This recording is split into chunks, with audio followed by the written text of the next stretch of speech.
Hello everyone, welcome back to my channel. My name is Brittany. If you are new here, you should definitely subscribe. For the month of February, I read a total of 21 books. That includes physical, Kindle, and a couple audiobooks as well. I'll tell you which ones I did in which format just so you guys are aware. I just can't believe I read 21 books because I used to only literally read like 2 books a month, and then it just kept getting more and more. And now I'm at 21, which I think is my most. I think that's the most I've read in a month so far. And the part that like amazes me the most is that I actually went out and did things this month. I finally made friends in my area. I moved last year and I like didn't really know anybody, so I had a lot of free time. And that's why I was able to read so much. But this month I actually went out and like did things, and somehow I still managed to get 21 books. So I'm giving myself a little pat on the back there because I'm very proud of that. Obviously, don't compare your reading to mine or anything like that. You should still be proud no matter how much you read. I work from home, so I don't have to deal with like commuting to work, sitting in traffic, or anything like that. So I have extra time on my hands and I can literally wake up and read until I physically have to clock in. I also just really enjoy reading. Like, that is my favorite pastime. Like, I'll watch shows every now and then, but I'll watch like one episode and then like be done for the night, unless it's like a brand new season then of something that I love. Then I'm gonna obviously like binge it really quick. But like, that is my favorite thing to do if I'm laying in bed, or and whatever I'm doing, I'm reading a book. If I'm going anywhere, I'm bringing my Kindle. Like, I genuinely like enjoy the escapism. I love getting lost in a book. I love thinking of the next book I'm gonna read before I even finish my current book. So that's me. That's my favorite thing to do. So don't compare yourself to me. And also, like, I kind of tell myself this is kind of like a job now for me. Like, I know that's a little dramatic, but I kind of like see it as a job. It kind of like motivates me, obviously, because then I'm like, well, I have to read these books, because if I don't read, then I don't have things to talk about in these videos, and then nobody's gonna want to watch me if I'm just talking about the same books, you know what I mean? And yeah, so long story short, I read 21 books, and it's all genres, and we're just gonna jump right into everything I read and my thoughts on them. Okay, the first 4 that I'm holding, you've probably already seen in a prior video of mine where I was doing a 24-hour challenge reading only dark romance books. So I have those 4 books right here, so we're gonna quickly go through them. If you want to see more like in-depth thoughts that I have about these books, my reactions, etc., go ahead and watch that video after this one. A lot of these books honestly are in reading vlogs that I have already posted or will be posting in the next like week or 2. Most of the time in my wrap-ups there will be vlogs of like 80% of the books that I do read, with a couple thrown in there that I just kind of read in my free time. But yeah, 90% of the time, if you're ever looking for more information on the book I read, like more of like what I thought about it and everything, watch those vlogs as well. But anyways, let's go and get started. So first we do have Forgive Me Father by Katerina St. Clair. I rated this book 4.5 stars. This follows Roman and Eden. He's a priest and she's like his new altar server. But there's so much more to this story than just a priest and this girl, you know what I mean? Like, there's corruption and just all sorts of other like storylines that are going on like in this, and I just found it really interesting. And I like Eden and Roman a lot, and I really did enjoy this book. I enjoyed the writing, and I definitely want to read more by Katerina. She also has a professor-student romance coming out soon, so I'm really excited for that one. It actually comes out in March. Oh, it comes out this month. Oh my god, we're in March. Up next I do have Does It Hurt by H.C. Carlton. I rated this a 3.5 stars. I really liked it, but there were just some parts that I just didn't really care for, or like it just kind of fell a little flat to me, but that's okay. 3.5 is still a really good rating to me. Like, there's a lot of books that I love that I rated 3.5 stars. Like, to me that doesn't mean bad. So this follows Sawyer and Enzo. She steals like men's identities because she's kind of on the run, and Enzo ends up realizing, so he takes her out on a boat to kind of like teach her a lesson. Things happen, crazy things, and they end up shipwrecked. And on this island, the only other person on this island is like a lighthouse keeper, so they're kind of like staying with him because a supply boat only comes once a month, so they kind of have to like wait it out. However, this lighthouse keeper is kind of, you know, like sus and sketchy, and it kind of turns into like this thriller mystery thing, which I did like, but it kind of felt too much of like a thriller mystery when I was wanting more of like a dark romance. So that's probably my own fault. I really don't read much about the books before I start them because I like to go in with like no prior notions. So I think that's my own fault, but it did feel more of like a dark mystery thriller rather than a dark romance. Up next, we do have Beautiful Fiend by Lola King. Oh my gosh, this was so good. I rated this 4.5 stars. I literally read this on the Kindle and I was like maybe 40% into this book and I ordered it because I was like, I need this book. I love it. You will see this book again in my book haul like that I'm posting next. I have a massive book haul. It's like 50 books and I'll be posting that after this one. So definitely watch that one because... Anyways, this, oh my gosh, this is a dark book. Like, if you love dark romance, like, just, you know, this is a dark book. Like, I've read a lot of dark romance, and like some of the things in this book I'm just like, damn. So definitely a dark book. Definitely read your trigger warnings if you have any triggers or anything like that. This follows Billy and Caden. This is part of the North Shore series, and pretty much they're like rival gangs in the same... Why do I always do this? They're like rival gangs in the same area, and they're pretty much like each trying to like take over the area as their own. So there's like a lot of rivalry. It's a very much like enemies to lovers type romance, rivals to lovers, whatever you want to call it. They're definitely like rivals. He's insane, actually like unhinged. If you've read God of Malice, he makes Killian Carson look like a princess, I feel like. And I feel like that says a lot. I do love this book and I really enjoyed it. But just know going in, it is insane, it's crazy, it's pretty dark, but it's really good. And then up next, we do have Skin of a Sinner by Avina St. Graves. This was another 4.5. This month I have like really, really good books, but then also books that I was like, oh my god, I'm so glad this is over. Like I have both ends of the spectrum there. But this book was also really, really good. This follows Roman and, oh my gosh, I can't remember her name. I think Isabella. I want to say it's Isabella. Isabella. Okay, so Roman and Isabella. And he like unalives her family, like in the very beginning of the book. Yeah, this one was also really, really interesting. I enjoyed the plot. I enjoyed the romance. So up next, I do have Prey by Michael Crichton. I am so sad that I did not enjoy this book. I rated this, I think, a 2.75. The thing with this one is I probably would have loved it if like the entire beginning was like 10 pages. Does that make sense? So, okay, let me explain. So like the first 100 pages literally were him trying to kind of just find out if his wife is having an affair and everything like that. It didn't feel like I was reading a sci-fi. Like, it just felt like I was reading about this man and like his family. And then once things kind of started happening, I started paying more attention. But at that point, I think it was like the 50% mark when it really started getting interesting. And I think I was just so over the book at that point, and I was just kind of like reading it for the sake of a video that I actually do have coming out soon. I was like, let me just keep going, let me just finish it and see where this goes. So I think if like that first 50% was like condensed, I probably would have enjoyed it more. I wanted to know more about, oh, let me tell you what it's about first. It's about these like nanoparticles. They're micro robots. They escape from this laboratory, and every hour they're adapting and forming like alliances with each other and stuff, and they are programmed as predators. And then the humans are like the prey. So I thought it was going to be like this really cool, like robot sci-fi, like these humans fighting for their life, you know what I mean? Like, I thought this was going to be like Jurassic Park, but make it robots, you know? It was not. No, it was not. After 50% is when it really started getting interesting. Like, I know I keep saying that, but that's really just all I can think about when I think about this book, is that the first half is my wife having an affair? The second half is, oh crap, micro robots are coming after us. Oh, also, I don't know if I mentioned this, but I read every single book on my February TBR and then some. So if anybody saw my prompt cards video where I was like, oh, prompt cards, pick my TBR or whatever, I read every single book on that TBR. So another pat on the back there. Up next, I do have A Touch of Darkness by Scarlett St. Clair. I enjoyed this. I did end up audiobooking half of this because for some reason, like, okay, I enjoyed the plot, I enjoyed the concept, but I personally feel like, and I think I'm going to be in the minority here, because when you're comparing with this and Neon Gods, everybody says that they like this more. I think I liked Neon Gods more.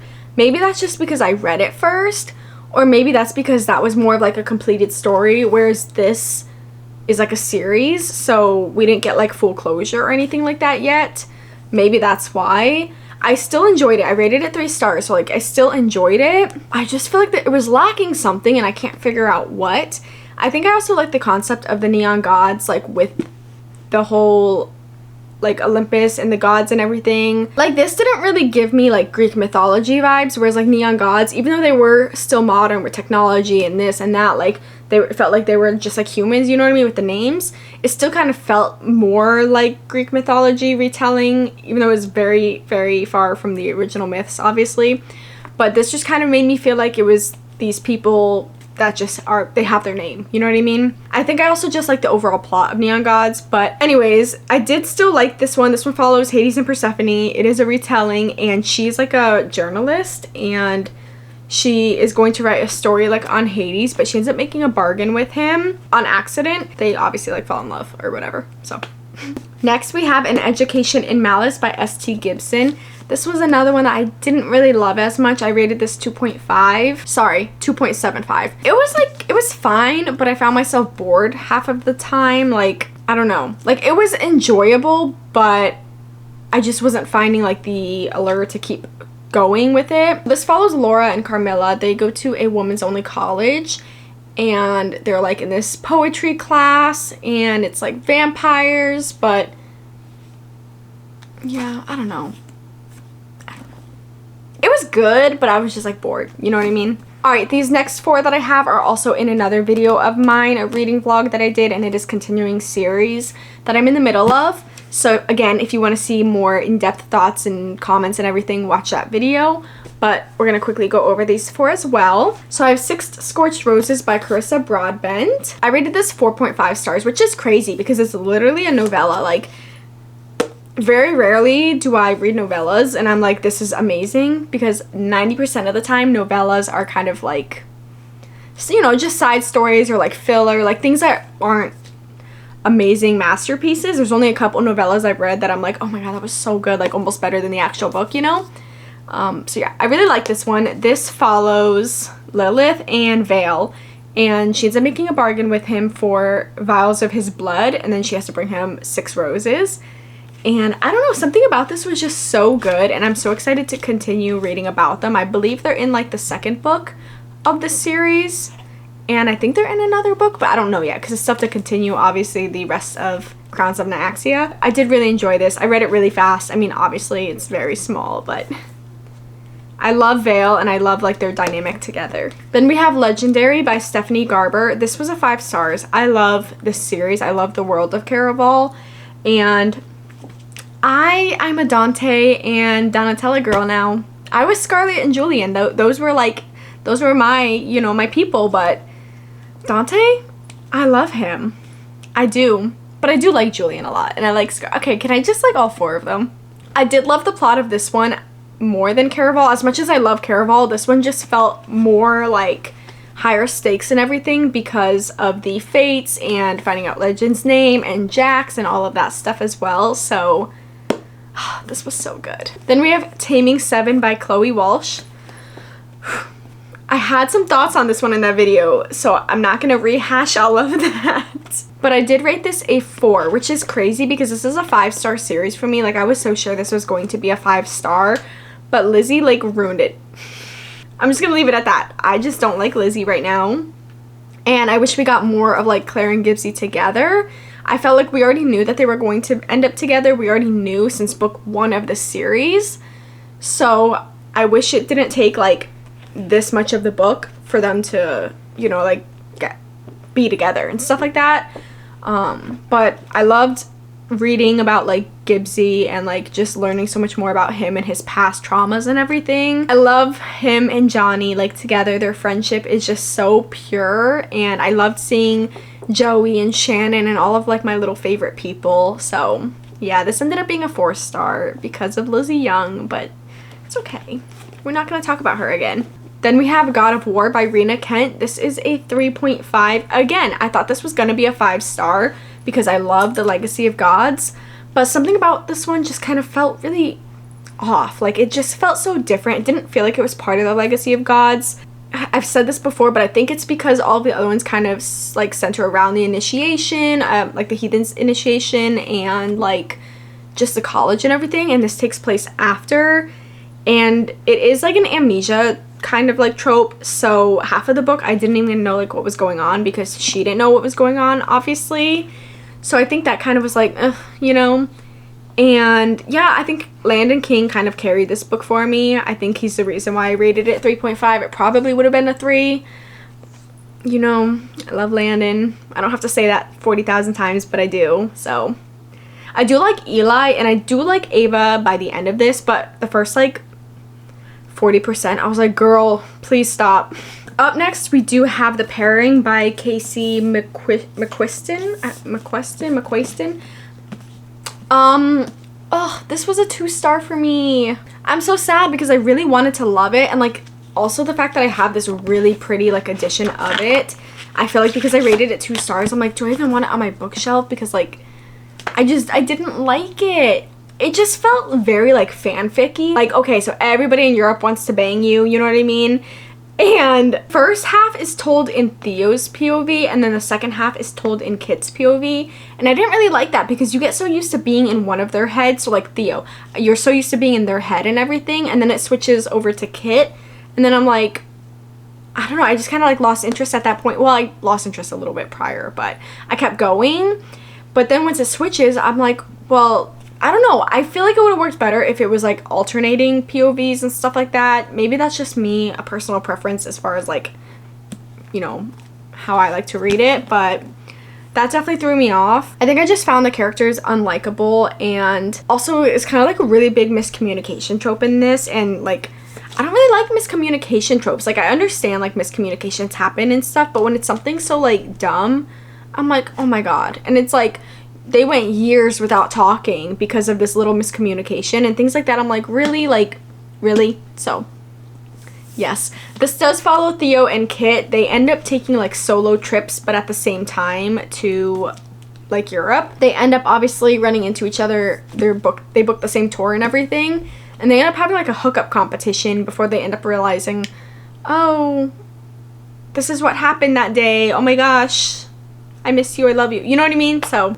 yeah, 2 stars for me. Okay, these next 4 are in another video, and I'm just gonna stop saying this at this point because you get it. But I do have 4 more that I want to quickly go through. So we have Once Upon a Broken Heart by Stephanie Garber. This was a 5-star. I was really nervous at first when I got this one. So these were blind dates, so I didn't know what they were. I ordered them on Etsy and then I opened them obviously and read them in the video. So when I first got this one, I got a different version, but this was just easier for me to get to, so I'm showing this version. But I was like, oh no, like I haven't finished Caraval, and everyone says like it's better to read that series before you read this one. So I was like, oh man, like I'm just gonna read it for the sake of the video, but hopefully like I understand what's going on. Which, by the way, I can see why they say finish Caraval completely before you start this, but I don't think it really affected it that much. Like, you know exactly what's going on. They just mention, like, Jax is in this one and you meet him in Legendary. Obviously the Fates are in this one that you also learn about in that Caraval series. And Jackson's, like, there's something that goes on with the Fates in this book, which is during, I think, the time of Legendary. So, like, little crossovers like that, but honestly, it didn't ruin my reading experience or anything. If anything, I kind of enjoyed reading this first and then reading Legendary because I got to know this Jax and I got to know all of this other stuff. So by the time I went into Legendary, like, I already liked him and I already knew about the Fates and everything. So it didn't ruin the reading experience for me. I don't mind spoilers or anything, so maybe that's why. If you're somebody who, like, wants every element of surprise, no spoilers, whatever, and you thought about starting the series, obviously do Caraval first if you plan on reading Caraval. But I really like this one. This follows Evangeline and Jax, and she ends up making a deal with Jax, and he's the Prince of Hearts. And it just kind of like follows their bargain, and it follows her and her kind of realizing like the price of this bargain that she made. And it was just, I don't know, I love it. It literally reads like a fairy tale. Like, if you want a book that reads like a Disney movie or something, I think this is the book for you, for sure. Then we have Priest by Sierra Simone. I rated this 3 stars. I read this one before Forgive Me, Father. So this is kind of like what got me. I've never read, I don't think, like a priest romance. The only one I've ever read, his like dad was a priest. So I've never read one where it was like the actual priest and everything. And this was juicy, first off. Like, it was juicy, but the whole plot was him as a priest and then being tempted by this girl.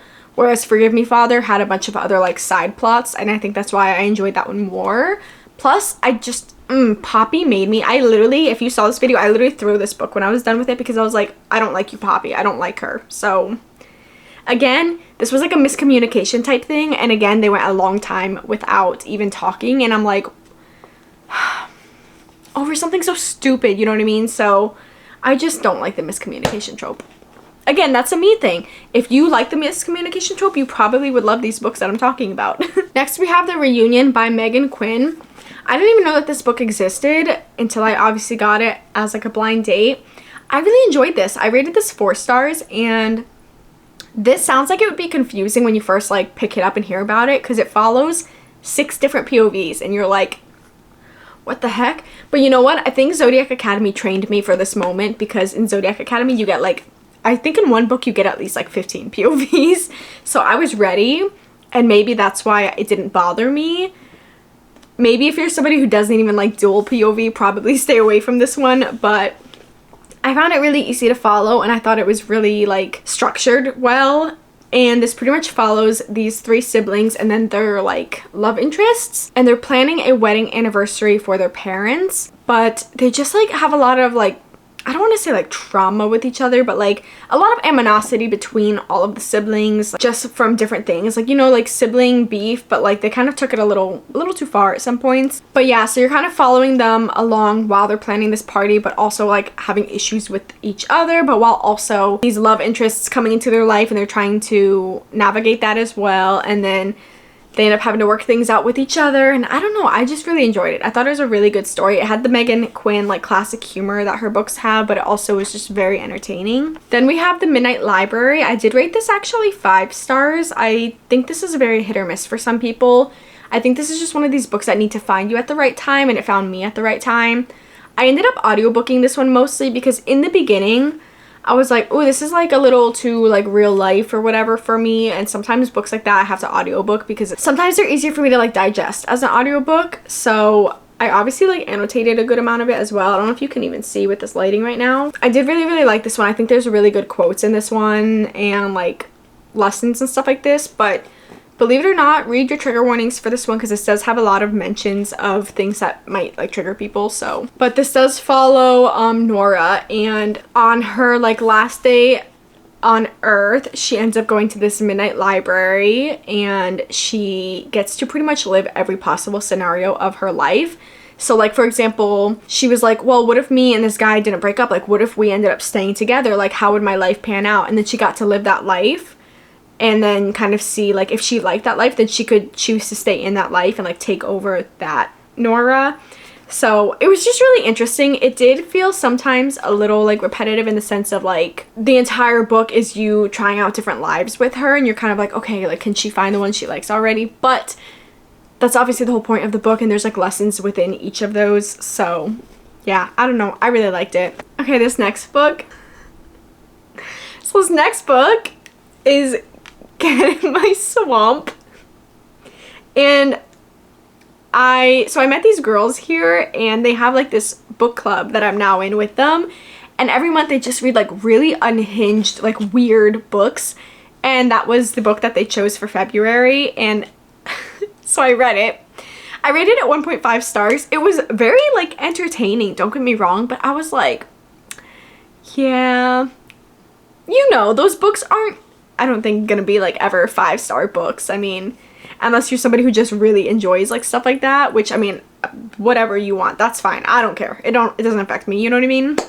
But I like more of like obviously longer plots and stuff like that. So yeah, I just rated it 1.5 because at the end I was like, what the heck? And like, you don't really know anything about either of them much and stuff like that. So it's like kind of like a Shrek retelling in a sense. So yeah, she like wanders into this ogre property, and he ends up kidnapping her, and not kidnapping, he like holds her hostage. Yeah. That's all I'm gonna say about that one. Then I have Pretty Monster by Sheridan Ann.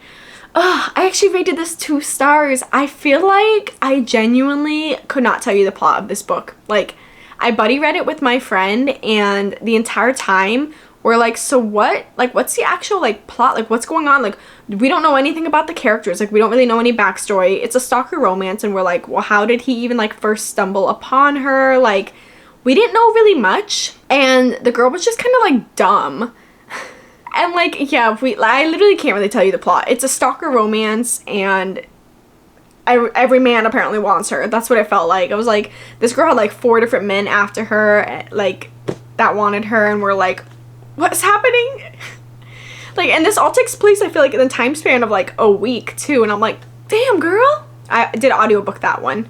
Up next, we do have Gallant by V.E. Schwab. I actually first picked up this book because it kind of gave me, like, Coraline vibes, and I heard some people kind of compare it to Coraline, and I really enjoyed this. I rated this at 3.75. It was very, like, gothic, like, atmospheric, kind of a little bit of, like, a horror, but not, like, crazy horror. There was just, like, little aspects with, like, goals and stuff like that, but it was slower paced, and normally I don't really like books that are slower paced, but I didn't mind it in this book, and I think that's because it's, like, this, like, gothic type moody atmospheric book, so it kind of fit the theme well. This follows Olivia. She is 14 years old. She's nonverbal, and she was raised in, like, this orphanage. She can see ghouls. She's kind of, like, learned to live with them and everything. She ends up receiving a letter from her uncle inviting her to stay with them at his estate called Gallant. So she ends up going, and when she arrives, it turns out that her uncle's actually dead, and they're like, well, what the heck? Like, how did you get this letter? Her cousin wants nothing to do with her. He's like, you know, like, get out of this house. I don't want you here, blah, blah, blah. But it's because Gallant has a bunch of, like, secrets and everything, and because of her bloodline, she's pretty much, like, not safe there. Her mom, who's, like, presumably dead, she left her a letter a long time ago that says, like, never go to Gallant, you'll be safe unless you return to Gallant. So yeah, and she's just determined to uncover those secrets, and it's just really, I don't know, I thought it was really good. I enjoyed it. It kind of gave me, like, Coraline with a little bit of Haunting of Hill House, like, mixed together. I don't know. I really enjoyed it. This is my first V.E. Schwab book, and I really like her writing, and I'm excited to read more of her books. I do have The Invisible Life of Addie LaRue, so I probably am going to read that soon too. Up next, I do have A Talent for Murder by Peter Swanson. I did rate this 4 stars. I really enjoyed this because I feel like, oh my gosh, I don't want to, like, spoil it, but there was, like, 2 different times where I thought the POV that we were getting was, like, the main character, and then something would happen, and then I'm like, oh my god, that's not even the main character. And I feel like there were really good plot twists in this, and I did actually end up audiobooking this one as well. So this follows Martha and kind of also, like, Lily. Like, I'd say that they're both kind of, like, the main characters in this book. So Martha marries this man, Alan. They've had, you know, a good marriage and everything, and his job is a job that he's, like, on the road often and traveling. So he comes home with blood on his shirt one day, so she thinks that he's, like, a serial killer.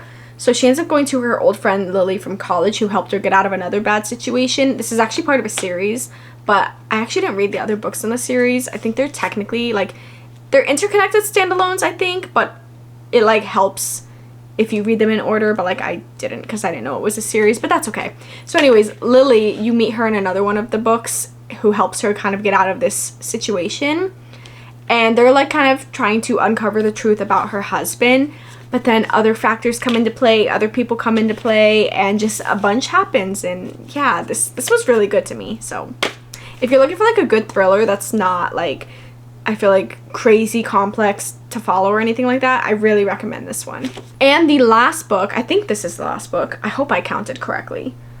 If not, well, sorry, but the last book is Project Hail Mary by Andy Weir. I don't know how to say his last name, but he's also the author of The Martian, so if you've seen or read that. I rated this 3.75. This will actually be in a sci-fi video that I'm doing, so you're gonna kind of already know, I guess, my thoughts on this before that video comes out, but that's okay. I'll keep it really vague, so that way it's not like, you know, that way you still have incentive to watch that video.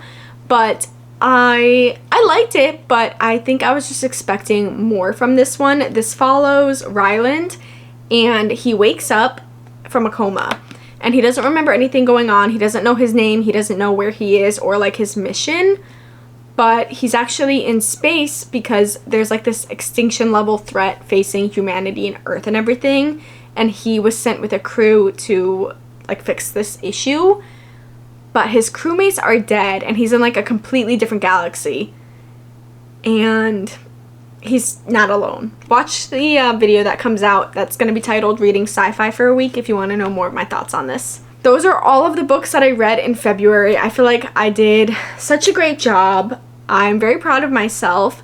I'm not going to be doing a TBR for March only because I want to mood read, because I'm going to be reading a couple fantasy books that I've been really excited to read, and I think that those are going to take up a lot of my time because they're thicker. So I don't want to have a TBR on top of that because I feel like that'll overwhelm me. I want to just like take my time and really digest those. But who knows, maybe I'll end up next month sitting here in front of you guys again being like, yeah, I read 20 books again or something like that. So we'll see. I hope you guys did enjoy this video. Go ahead and give it a thumbs up and subscribe. Hit the little bell button next to it. That way you're notified whenever I do post. So if you've read any of these books, let me know what you thought of them, and I will see you guys next week. Bye!